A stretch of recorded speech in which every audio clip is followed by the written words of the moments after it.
China summit, the European Union warned that it will no longer be able to keep its markets open to Chinese goods unless Beijing takes action to address the trade imbalance. Deutsche Welle correspondent Chiponda Chimbelu joins us now from Berlin. Hi there, Chiponda. So what concessions were EU leaders able to secure from Beijing?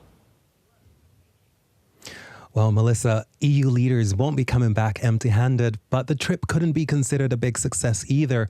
There were only minor gains for the European Union. Brussels and Beijing pledged to step up action on climate change, and that was largely symbolic to show their commitment to the Paris Agreement, which the United States withdrew from earlier this year. Now, the EU and China will also expand product geographical indicators. Now, that is what protects specific goods like Serrano ham and, say, feta cheese from fake ones. And there was also some movement regarding access to rare earth metals from China, but that was quite vague, and it is still unclear whether Beijing will lift its export controls for European companies. Now, in terms of one of the biggest topics, which is rebalancing trade with China, there was very little progress made. So where does this leave the ongoing trade dispute between the EU and China? Well, this summit was initially supposed to take place in Brussels, but it was moved to Beijing because Chinese President Xi Jinping declined the invitation. And then it was cut down to 1 day instead of 2. So that does say a lot about how China sees the European Union.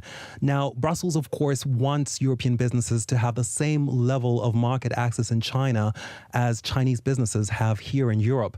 And that issue was raised on Thursday, but Beijing only said it would look into it.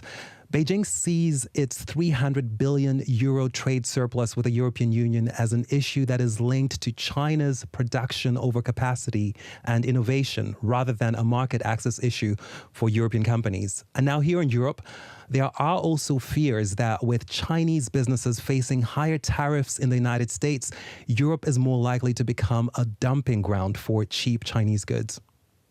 Yeah, let's dig into that. How are the Trump administration's tariffs affecting EU-China trade relations?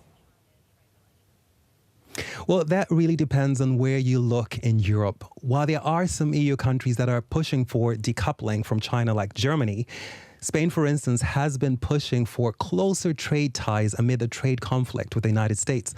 But the differences, of course, between the EU and China aren't just about trade. It's also about geopolitics. China continues to trade with Russia amid the war in Ukraine. In fact, European Commission President Ursula von der Leyen said China's future approach to Russia's war in Ukraine will influence bilateral ties.